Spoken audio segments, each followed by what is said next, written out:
বৃষ্টি ভেজা কলকাতার রাত সবসময় একটু অন্যরকম। রাস্তার বাতিগুলো যেন কাচের ওপর গলে পড়ে থাকে, ট্রামের লাইনগুলো চকচক করে, আর দূরে কোথাও পুরনো কোনো গানের সুর ভেসে আসে। সেই রাতেই প্রথম দেখা হয়েছিল নীল আর মেঘলার। হাওড়া স্টেশনের শেষ ট্রেনটা ধরার জন্য যখন সবাই ছুটছে, তখন প্ল্যাটফর্ম নাম্বার 8-কে দাঁড়িয়েছিল নীল। তার হাতে একটা পুরনো ক্যামেরা। পেশায় ছিল সে ফটোগ্রাফার, কিন্তু ছবি তোলার থেকেও সে বেশি ভালোবাসত মানুষের গল্প শুনতে। সেদিন ছিল রবিবার। স্টেশনে খুব একটা ভিড় ছিল না। সে ছবি তুলছিল। বৃষ্টির ফোঁটা, স্টেশনের কুয়াশা, ক্লান্ত মুখ, বিদায়ের আলিঙ্গন, সব যেন তার ক্যামেরার ফ্রেমে আটকে যাচ্ছিল। ঠিক তখনই একটা মেয়ে ছুটে এসে তার সঙ্গে ধাক্কা খেলো। কফির কাপটা পড়ে গিয়ে নীলের শার্টটা ভিজে গেল। মেয়েটার হাত কাঁপতে কাঁপতে বলল, সরি, আমি খেয়াল করতে পারিনি। নীল তাকিয়ে রইল। মেয়েটার চোখে এক অদ্ভুত ভয়, যেন সে কাউকে হারিয়ে ফেলেছে। আপনি কি ঠিক আছেন? মেয়েটা মাথা নাড়ালো, তারপর বলল, শেষ ট্রেনটা কি চলে গেছে? নীল ঘড়ির দিকে তাকিয়ে বলল, আর 5 মিনিট আছে। মেয়েটা স্বস্তির নিঃশ্বাস ফেলল। থ্যাংক গড, ট্রেন এলো। দুজনেই একই কামরায় উঠল। ভিড় কম ছিল। বৃষ্টির শব্দে পুরো কামরা ভরে গিয়েছিল। নীল জানালার পাশে বসেছিল। মেয়েটা একটু দূরে দাঁড়িয়েছিল। কয়েক মিনিট পর নীল বলল, চাইলে আপনি বসতে পারেন। মেয়েটা একটা অদ্ভুত ইতস্তত ফিল করলো। আমি নীল। মেঘলা নামটা শুনে নীল হেসে উঠল। আজকের আবহাওয়ার সঙ্গে আপনার নামটা বেশ মানিয়েছে। মেঘলাও একটু হাসলো। তারপর অনেকক্ষণ চুপচাপ। হঠাৎ নীল লক্ষ্য করলো মেয়েটা যেন মনে হচ্ছে কাঁদছে, খুব নিঃশব্দে। সব ঠিক আছে? মেঘলা জানলার বাইরে তাকিয়ে বলল, কিছু মানুষকে যত ভালোবাসা যায় তত যেন দূরে চলে যায়। কেন বলুন তো? প্রশ্নটা শুনে নীল কিছু বলতে পারল না, কারণ এই প্রশ্নের উত্তর তার নিজের কাছেও ছিল না। বছর 2 আগে নীলও কাউকে ভালোবাসতো, আর তাকেও হারিয়ে ফেলেছিল।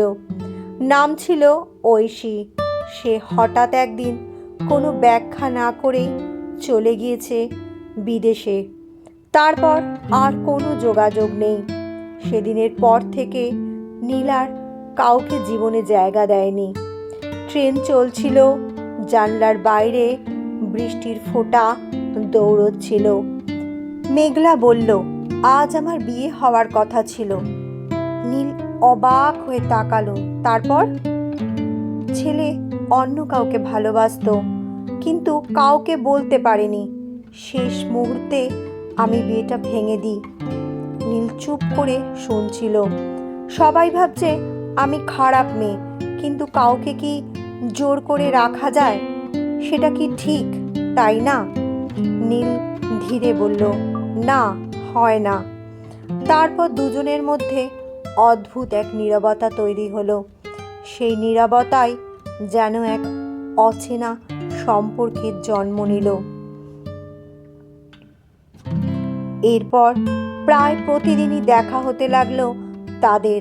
কখনো কলেজ স্ট্রিটের কফি হাউসে, কখনো প্রিন্সেপ ঘাট, কখনো রবীন্দ্র সরোবরে। মেঘলা গান গাইতো, অসাধারণ গলা। ছোটবেলা থেকে তার স্বপ্ন ছিল গায়িকা হওয়ার, কিন্তু পরিবার চাইতো সে চাকরি করুক, সংসার করুক। নীল সব সময় তাকে বলতো, তুমি যখন গান গাও মনে হয় যেন বৃষ্টি নামছে। মেঘলা হাসতো। সবসময় বৃষ্টির সঙ্গে আমাকে মেলাও কেন? কারণ বৃষ্টি কখনো মিথ্যে হয় না। একদিন তারা গিয়েছিল গঙ্গার ধারে। সন্ধ্যের আলোয় শহরটা তখন সোনালি হয়ে আছে। মেঘলা হঠাৎ বলল, তোমার কোনো স্বপ্ন নেই? নীল একটু ভেবে বলল, আছে। একটা ছোট্ট বাড়ি, অনেকগুলো ছবি, আর কেউ একজন যে আমার সব গল্প শুনবে। মেঘলা একটু হেসে বলল, খুব সাধারণ তোমার স্বপ্ন। সাধারণ জিনিসগুলোই খুব সুন্দর হয় জানো। মেঘলা তখন অনেকক্ষণ নীলের দিকে তাকিয়েছিল। সেদিন প্রথমবার নীল অনুভব করেছিল সে আবার ভালোবাসতে চলেছে, আবার ভালোবাসতে পারে সে। দিনগুলো বদলাতে লাগলো। নীল এখন আবার ছবি তুলতে ভালোবাসে। মেঘলার হাসি, তার চুলের বাতাস লাগা, গান গাওয়ার সব চোখ বন্ধ করে ফেলা সব কিছুই তার ক্যামেরার মধ্যে বন্দি হচ্ছিল। অন্যদিকে মেঘলাও বদলাচ্ছিল। সে আবারও গান শুরু করলো। ছোট ছোট অনুষ্ঠানে সে গান গাইতে লাগলো। নীল প্রতিটা অনুষ্ঠানে সে যেত, সামনের সারিতে সে বসতো। একদিন অনুষ্ঠানের শেষে মেঘলা স্টেজ থেকে তাড়াতাড়ি করে নামলো। বলল, জানো, আজ গান গাওয়ার সময় শুধু তোমাকেই দেখছিলাম। নীল হেসে বলল, তাহলে আজকের গানটা কি শুধু আমার জন্য? হয়তো। সেই রাতে ফেরার সময় আবার বৃষ্টি নামলো। দুজনেই ছাতা ছাড়া হাঁটছিল। হঠাৎ মেঘলা থেমে গেল। নীল, তুমি যদি কোনোদিনও হারিয়ে যাও? নীল একটু আবার অবাক হলো। আমি কেন হারাবো? তবুও বলো। নীল ধীরে বলল, তাহলে তুমি আমাকে খুঁজে নিও। মেঘলা মৃদু হেসে বলল, সবাইকে খুঁজে পাওয়া যায় না। সেদিন কথাটার মধ্যে খুব গভীরতা ছিল। নীল সেটা বুঝতে পারেনি। কয়েকদিন পর থেকেই মেঘলা বদলে যেতে শুরু করলো। তার আচার আচরণ, আদব কায়দা সব যেন কেমন অচেনা লাগছে। আগের মতো ফোন করতো না, দেখা করতে চাইলে আসতো না, মেসেজের উত্তর দিত না। নীল প্রথমে ভেবেছিল হয়তো কাজের চাপ, কিন্তু ধীরে ধীরে একটা ভয় তাকে গ্রাস করতে লাগলো। এক সন্ধ্যায় সে হঠাৎ মেঘলার বাড়ির সামনে চলে গেল। মেঘলা দরজা খুলে অবাক হয়ে বলল, তুমি এখানে? নীল বলল, হ্যাঁ, কি হয়েছে বলো তো তোমার? মেঘলা চোখ নামিয়ে বলল, কিছু না। তুমি মিথ্যে বলছো। অনেকক্ষণ চুপ থাকার পর মেঘলা ধীরে বলল, আমার একটা অসুখ ধরা পড়েছে। নীলের বুক কেঁপে উঠল। কি অসুখ? মেঘলা ঠোঁট কামড়ে বলল, হার্টের। খুব জটিল। ডাক্তার বলেছে অপারেশন লাগবে, কিন্তু সফল হওয়ার সম্ভাবনা খুবই কম। মুহূর্তে যেন পৃথিবীটা থেমে গেল। নীল কিছু বলতে পারছিল না। মেঘলা হেসে বলল, এই জন্যই তো দূরে যাচ্ছিলাম। আমি চাইনি তুমি কষ্ট পাও। নীল তার হাত ধরে বলল, তুমি কি পাগল? আমি কি শুধু সুখের সময় তোমার পাশে থাকার জন্য এসেছি? মেঘলার চোখ ভিজে উঠল। আমি ভয় পাই নীল, খুব ভয় পাই। নীল তাকে জড়িয়ে ধরে বলল, আমি তো আছি। সেই মুহূর্তে মেঘলার প্রথমবার ভেঙে পড়ে কাঁদতে লাগলো। এরপর থেকে শুরু হলো যুদ্ধ। হাসপাতাল, রিপোর্ট, ডাক্তার, ওষুধ সব কিছুর মধ্যে দিয়ে দিন কাটতে লাগলো। নীল প্রতিদিন মেঘলার পাশে থাকতো। সে নিজের কাজ কমিয়ে দিল, শুধু মেঘলাকে সময় দিল। একদিন হাসপাতালে এসে বসলো। মেঘলা বলল, আমি যদি আর বেঁচে না থাকি। নীল রেগে গিয়ে বলল, এই কথা আর কখনো বলেছ তাহলে কিন্তু আমার থেকে খারাপ কেউ হবে না। আজকে বলেছ, এরপর থেকে যেন দ্বিতীয়বার আমি আর না শুনি। মেঘলা মৃদু হাসল। সব গল্পের শেষ ভালো হয় না নীল, আমাদেরটা হবে। যদি না হয়। নীল কিছুক্ষণ চুপ থেকে বলল, তাহলে আমি বাকি জীবন তোমার গল্প বয়ে যাব।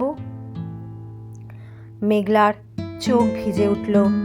তুমি এত ভালো কেন? নীল হেসে বলল, কারণ তুমি আমাকে বদলে দিয়েছ। অপারেশনের দিন চলে এলো। সকাল থেকে বৃষ্টি হচ্ছিল। হাসপাতালের করিডোরে বসেছিল নীল। তার হাত পা কাঁপছিল।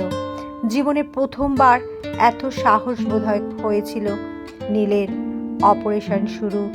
ঘন্টার পর ঘন্টা কেটে গেল। নীল শুধু অপেক্ষা করছিল। তার মনে হচ্ছিল সময় যেন ইচ্ছে করে ধীরে ধীরে চলছে। অবশেষে ডাক্তার বেরিয়ে এলেন। নীল ছুটে গেল ডাক্তারের সামনে।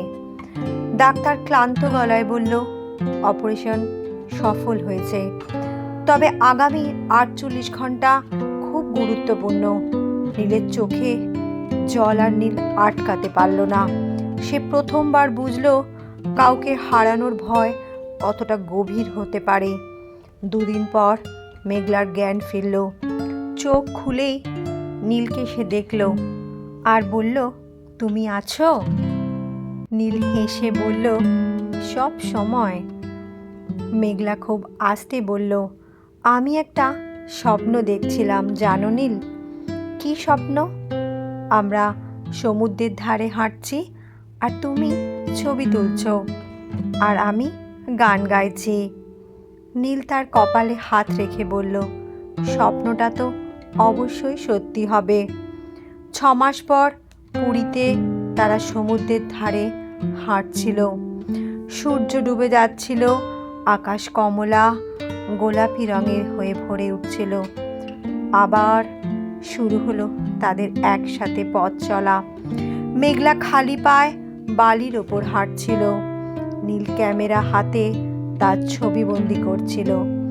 মেঘলা হঠাৎ চিৎকার করে বলল, এই নীল। ও বলল, কি?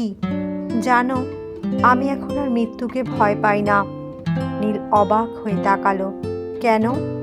মেঘলা ধীরে বলল, কারণ আমি জানি ভালোবাসা থাকলে মানুষ কখনো পুরোপুরি হারিয়ে যায় না। নীল কিছু বলল না।